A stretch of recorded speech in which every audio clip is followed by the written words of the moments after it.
దేవుని యొక్క పరిశుద్ధమైన నామమునకు మహిమ కలుగునుగాక. క్రీస్తునందు ప్రియమైన వారందరికీ నా స్తోత్రములు తెలియజేయుచున్నాను. ఈ ఉదయకాలమున మన వేకువ మన్నా యొక్క ముఖ్య అంశము విశ్వాసములో పరిపక్వత.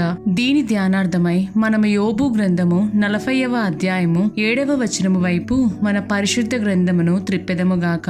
పౌరుషము తెచ్చుకొని నీ నడుము కట్టుకొనుము అని చదువుచున్నాము. ఇక్కడ తెలుగు తర్జుమాలో పౌరుషము తెచ్చుకొని నీ నడుము కట్టుకొనుము అని రాయబడినప్పటికీ ఆంగ్లములో గర్డ్ అప్ దై loins now like a man అనగా ఇప్పుడు నీవు ఒక మనిషిలా నడుము కట్టుకొనుము అని అర్థమిచ్చుచున్నట్లుగా చూడగలము. ఈ వాక్యమును విని చూడని ప్రియమైన వారలారా, మన మూల వాక్య ప్రకారముగా మనము చూసినట్లయితే యోబు ఇది వరకు మనిషిగా లేడా? దాని అర్థము దేవుని దృష్టిలో అది కాదు ప్రియులారా. సంపూర్ణ పరిపక్వత లేక ఎదుగుదల లేదని దానిని ధరించమని యెహోవా చెప్పుచున్నాడు. మనము పూర్తిగా అదే అధ్యాయము 7-8 వచనములను గమనించినట్లయితే పౌరుషము తెచ్చుకొని నీ నడుము కట్టుకొనుము, నేను నీకు ప్రశ్న వేసెదను, నీవు ప్రత్యుత్తరమిమ్ము. నీవు నా న్యాయమును బొత్తిగా కొట్టివేసెదవా? నిర్దోషివని నీవు తీర్పు పొందుటకై నా మీద అపరాధము మోపుదువా అని చదువుచున్నాము. ప్రియమైన వారలారా, మనము శ్రమలను అనుభవించుచున్నప్పుడు వేదనతో బాధలతో నిండుకుడిన వారమై దేవుడు ఎందుకు నా ప్రార్థనలకు జవాబు ఇవ్వడం లేదు, ఎందుకు ప్రభువు నా జీవితంలో ఇవన్నీ అనుమతించిరి అని మనము అడిగే ప్రశ్నలు కూడా దేవుడు మనలను అలక్ష్యము చేసినట్టుగాను మనకి మంచి చేయనట్లుగాను దేవునిపై నేరారోపణ చేయుటయే అని మనము గ్రహించవలెను. మనము దేవుని ప్రశ్నించుటకు ఏ పాటి వారము అందును బట్టియే యోబు తనని తాను సరిచేసుకొనుచున్నాడు. తిరిగి మనము అదే అధ్యాయములోని 4-5 వచనములను గమనించినట్లయితే చిత్తగించుము, నేను నీచుడను, నేను నీకు ఏమని ప్రత్యుత్తరం ఇచ్చేదను?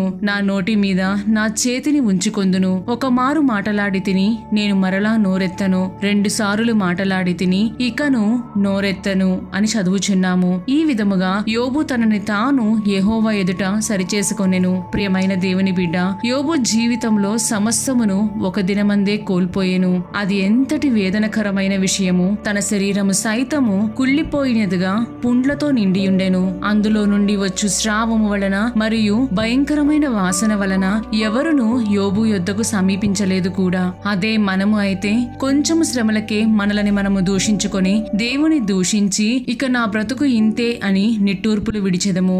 అటువంటి సమయములోనే మనము విశ్వాసములో పరిపక్వత లేక ఎదిగిన మనుష్యుని వలె ప్రవర్తించవలెను. అపోస్తులుడైన పౌలు ఫిలిప్పీయులకు రాసిన పత్రిక 4వ అధ్యాయము 4-6 వచనముల వరకు గమనించినట్లయితే ఎల్లప్పుడూ ప్రభువునందు ఆనందించుడి, మరలా చెప్పుదును ఆనందించుడి, మీ సహనమును సకల జనులకు తెలియబడనీయుడి, ప్రభువు సమీపముగా ఉన్నాడు. దేనిని గూర్చియు చింతపడకుడి గాని ప్రతి విషయములోనూ ప్రార్థన విజ్ఞాపనముల చేత కృతజ్ఞతా పూర్వకముగా మీ విన్నపములు దేవునికి తెలియజేయుడి అని చదువుచున్నాము. అపోస్తులుడైన పౌలు చెప్పిన విధముగా మనము ప్రతి సమయమునందు ఆనందించి ప్రభువును స్తుతించుట తప్ప మనమేమీ చేయలేము.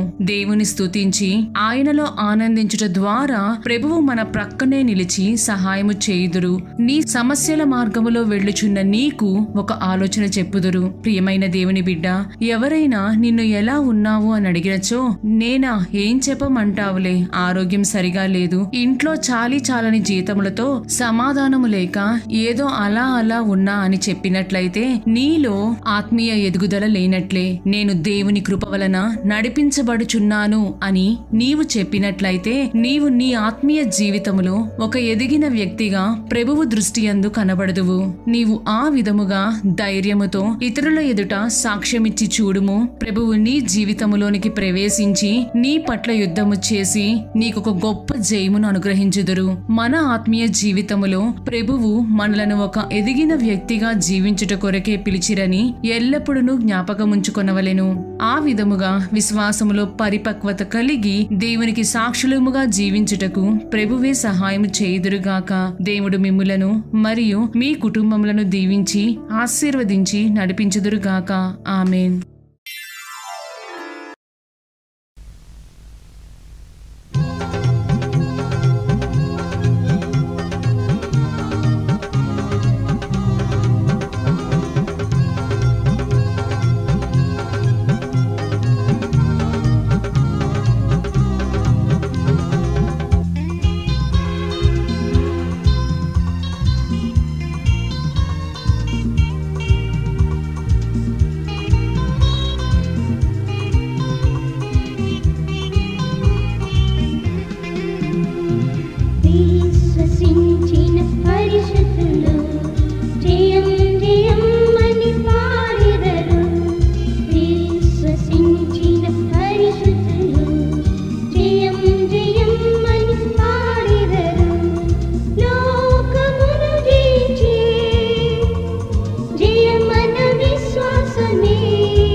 నీ